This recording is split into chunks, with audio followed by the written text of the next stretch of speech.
Hello everyone. तो आज हम लोग देखेंगे क्वेश्चन नंबर 5। तो ये बोल रहा है write short notes on the following. पहला हम लोगों का decision constructs in Java, prepared statement interface, role of hash set and hash map, assertion statements and its significance. ठीक है, तो आपको सबके ऊपर छोटा नोट्स लिखने बोल रहा है। 5 क्वेश्चन है, सॉरी 4 क्वेश्चन है, सब क्वेश्चन 5-5 मार्क्स के हैं, टोटल 20 मार्क्स के क्वेश्चन है। पहला है डिसीजन कंस्ट्रक्ट इन जावा। तो ये क्या होता है? Decision constructs are used to control the flow of program execution based on condition. ठीक है, तो डिसीजन कंस्ट्रक्ट मतलब कि ये क्या होता है कि हम लोगों का जो प्रोग्राम का फ्लो है वो कैसे कंट्रोल करेगा, वो हम लोगों का डिसीजन कंस्ट्रक्ट काम करता है। ठीक है, कि हम लोगों का प्रोग्राम जो है बेस्ड ऑन कंडीशन, किस कंडीशन पे कैसे वर्क करेगा उस चीज को देखता है। ठीक है, डिसीजन कंस्ट्रक्ट मतलब क्या होता है? इफ स्टेटमेंट हो गया, इफ एल्स हो गया, नेस्टेड इफ हो गया, स्विच स्टेटमेंट हो गया। ठीक है, तो आप ये इफ एल्स ये सब स्टेटमेंट आप जानते ही होंगे, बट इसी को डिसीजन कंस्ट्रक्ट बोलते हैं। ये चीज आपको नहीं पता होगा तो बस अभी जान लो, समझे?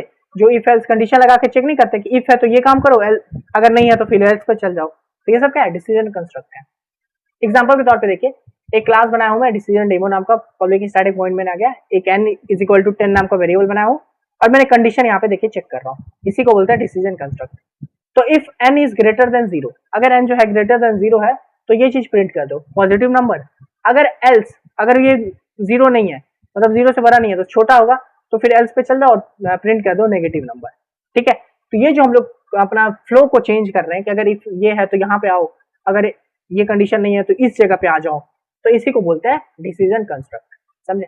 सिंपल सा एग्जांपल्स आपने समझ लिया। अब देखिए बी नंबर क्वेश्चन है, प्रिपेयर्ड स्टेटमेंट इंटरफेस क्या होता है?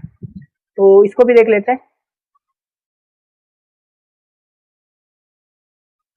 तो देखिए, prepared statement is an interface in JDBC used to execute parameterized SQL query. ठीक है, तो प्रिपेयर्ड स्टेटमेंट क्या होता है? ये आप लोगों का जेडीबीसी के में यूज किया जाता है। और ये क्यों यूज किया जाता है? ताकि हम लोग पैरामीटराइज्ड एसक्यूएल क्वेरी को एग्जीक्यूट कर पाए। ठीक है, मतलब एसक्यूएल क्वेरी तो नॉर्मल तो होता ही है कि एक सिंपल क्वेरी डाल दिए, बट अगर एसक्यूएल क्वेरी के अंदर किसी तरह का पैरामीटर में डालना चाहता हूं तो हम लोग ये प्रिपेयर्ड स्टेटमेंट का यूज करते हैं। ठीक है, इसका एडवांटेज होता है इंप्रूव परफॉर्मेंस, हम लोग का परफॉर्मेंस इंप्रूव होता है, प्रिवेंट एसक्यूएल इंजेक्शन, इंजेक्शन जो होता है एसक्यूएल का उसको प्रिवेंट कर पाते हैं, और रीयूजेबल क्वेरीज को हम लोग लिख पाते हैं। ठीक है, एग्जांपल के तौर पे देखिए, एक प्रिपेयर्ड स्टेटमेंट करके पीएस बनाओ। एक नॉर्मल स्टेटमेंट होता है जो आपने देखा है जेडीबीसी में, स्टेटमेंट आता है तो उसके अंदर हम लोग एक ऑब्जेक्ट बनाते थे एचटीएमटी करके। तो इसी तरह से एक प्रिपेयर्ड स्टेटमेंट करके क्लास है, उसका एक ऑब्जेक्ट बनाया हूँ पीएस। इसको मैं कनेक्शन से कनेक्ट करूंगा तो कनेक्शन डॉट प्रिपेयर्ड स्टेटमेंट, और यहाँ पे मैं अपना जो भी एसक्यूएल का क्वेरी होता है वो लिखता हूँ, बट उसके साथ हम लोग क्या कर सकते हैं, यहाँ पे पैरामीटर भी डाल सकते हैं, जैसे इंसर्ट इनटू स्टूडेंट वैल्यूज। अब वैल्यू किसके अंदर हम लोग वैल्यू को भी डाल सकते हैं। तो ये जो हम लोग वैल्यू के अंदर ये वैल्यू को डाल पा रहे हैं, ये हम लोग क्या कर रहे हैं, एग्जीक्यूट कर रहे हैं पैरामीटराइज एसक्यूएल क्वेरी को, पैरामीटर डाल रहे हैं इसके अंदर, और ये इसका यूज करते हैं हम लोग प्रीपेड स्टेटमेंट का।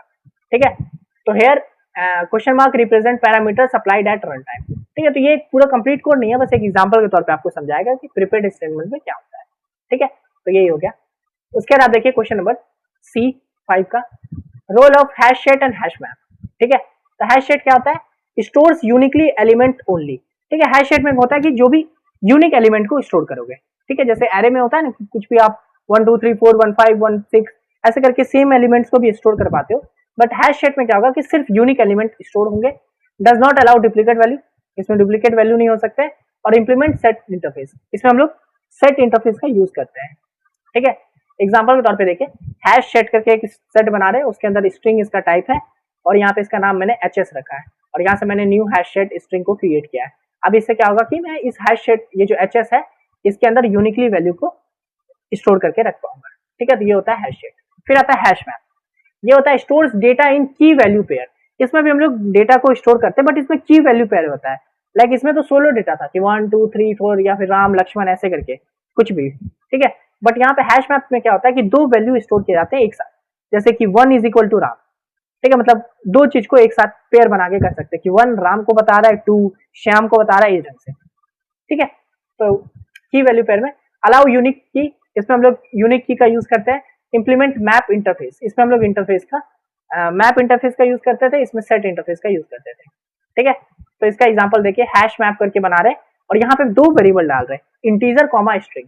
ठीक है, और इससे क्या है, क्योंकि मैंने क्या बोला था कि 2 वैल्यू पेयर को डालता है, तो यहाँ पे अब चाहो तो नाम कुछ भी लिख सकते हो, इंटीजर कॉमा इंटीजर।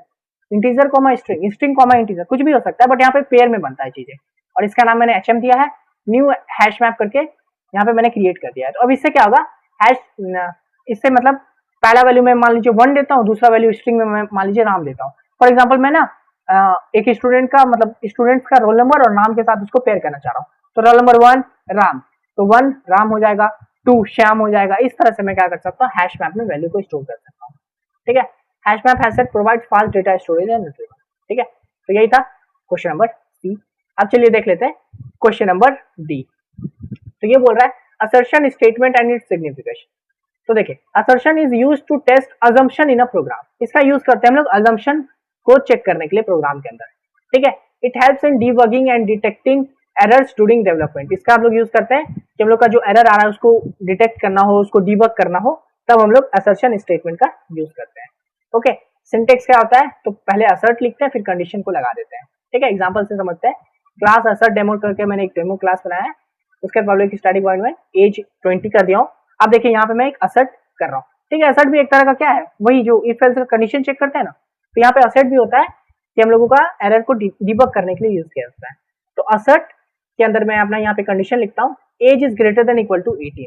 ठीक है, और फिर मैं क्या कर रहा हूँ, system age dot println valid age. ठीक है, तो इससे क्या होगा कि अब हम लोगों का असर्ट एज जो है, अगर ये ग्रेटर देन 80 है तो फिर हम लोग यहाँ पे आगे बढ़ेंगे, अगर नहीं होगा तो हम लोग को यहीं पे एरर आ जाएगा कि भाई ये चीज रॉन्ग है।